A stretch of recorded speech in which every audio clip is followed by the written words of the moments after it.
Dobre ludzie Myung Jews. Nyanzavu Kendrick, and this is my YouTube channel. And today I'm talking about the natural hair community. Side note, I have little plaits. No, yeah, I can't really see. I need to open up a window. I'm not going to turn on light. It's too early for lights. We have the natural morning light of the morning star. That's better. I open the blinds. But today, I'm talking about the natural hair community. Side note, hair been growing. So this is like a side like update because y'all know up in April on April 12th, I shaved my head and now it's all back. It's coming back in nicely. But I want to talk to y'all about this whole new wave of no oils, no butters, no creams, just mousses and botanical gels. And I'm like, that's stupid. That's gonna set so many of y'all back for trying that. Like, I firmly believe nowadays, because of all the stupid trends that happened with the natural hair community, that these trends pop up every so often to hinder people with long natural hair or people who are growing their natural hair and cause setbacks. Because one, you get people who take, because they're professionals or they're licensed, they think what they're saying is more correct because they feel like it's working for their hair. When we're proven time and time again, everybody's hair is different and will act differently to different things.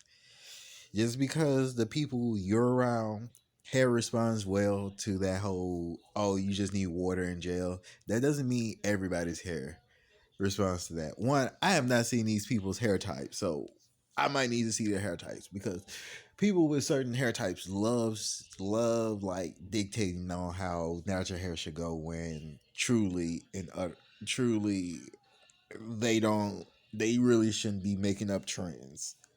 Like when a four, and what I mean by that, when somebody of type four, truly type four hair, like true type four hair, not that, oh, I got pieces of type four hair and I'm gonna just call myself type four, but people with true type four hair, when they let somebody know something, when they let somebody in on the secret, it's an actual secret.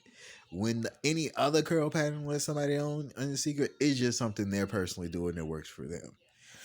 And I feel like that whole water and just gel thing is not going to work for everybody because people like me who have proven to be allergic to gel cannot do that water and gel thing because I can't get gel nowhere near my scalp like that. Meaning, within a couple of days, within a couple of days of not using anything else, just gel, I will start back the dandruff. The dandruff will start back for me. So, what I'm using now, matter of fact, I can show you what I use now. Uh, Now, my leave-in is not a cream leave-in. It is a water-based leave-in. So, there's that. But I do use a cream. I use this. This is thick. This is a Coley Rich styling cream. It has stuff like shea butter, cocoa butter. It helps lessen shrinkage and stuff like that. So, I like it. It adds extra moisture to my hair, which is a mixture of things. Because I can't call myself a true type 4 person because there's huge chunks of type 3 up in my head. So, no, I like creams. And while I don't use oil, I use Blue Magic grease. As you can see, I use a lot of it. Well, I use it. I don't really put it on my scalp. I just use it to seal my hair. And for me, that has been the best routine that I've like found for me nowadays. Leaves my hair soft. It leaves it moisturized for a good couple of days, and it keeps it nice and shiny and keeps it from drying out and breaking. I can't do that just water and gel. My hair, my hair type of hair that it either is either gonna hold that water to a point where it shouldn't be holding it and get waterlogged, or it's not gonna keep the water at all. My hair does one or two. when I don't have those other things, it does one or two things. It either keeps the water up in there and doesn't release it, or it can't stay. So you want me to do that? Put just water up in my hair and then put gel on it, which for me, most gels don't really work like to moisturize my hair. They leave my hair dry. There's only certain gels, and those certain gels also cause severe flaking up on my head, so I can't use them. And then they say you can use mousse, but what the fuck a mousse gonna do? Like anybody who's ever used a mousse, unless you're just like laying something, or you're trying to do like get something to lay nice or look silky, I don't really see what a mousse gonna do. Like I put mousses on. Like I know y'all seen people just use mousse to put on their braids to like lay their braids better, but other than that, I can't use no mousse as like a definer. I didn't try. I didn't, and it's just gonna be. I'm just gonna be like, okay, what the fuck is this supposed to do? Because it doesn't do nothing for certain hair types and certain porosities. I'm not saying there's nothing wrong. Well, I am saying there's something wrong with just using water and gel.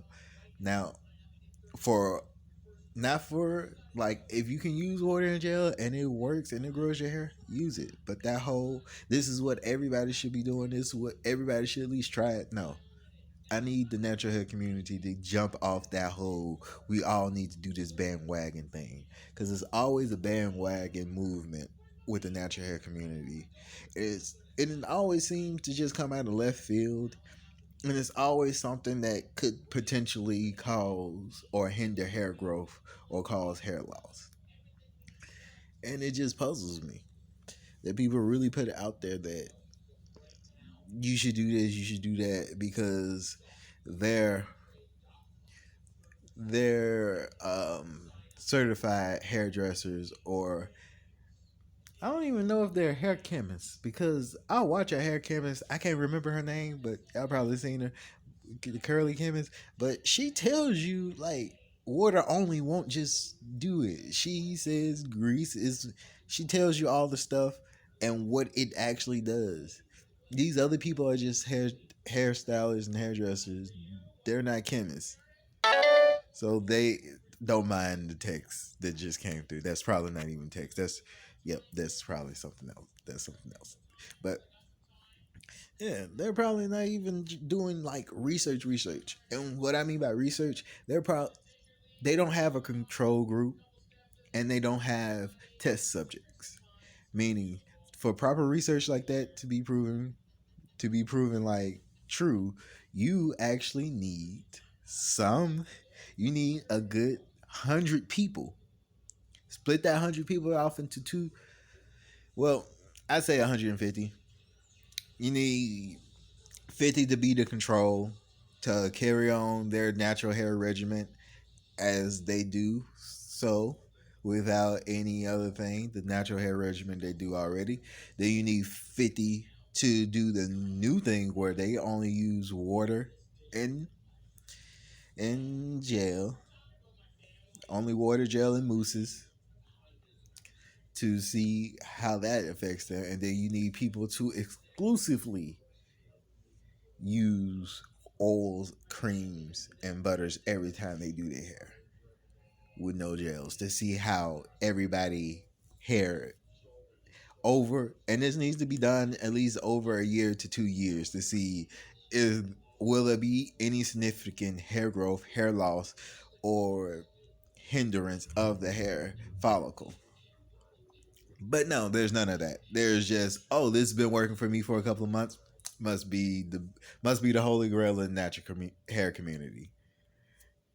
But that being said, I'm really not the person to listen to. Again, phone coming through with the messages for no fucking reasons. But I'm really not the person to listen to, because I also go searching for mermaids. I'm looking for a magic, like y'all trying to find a magical cure. I'm just looking for magical.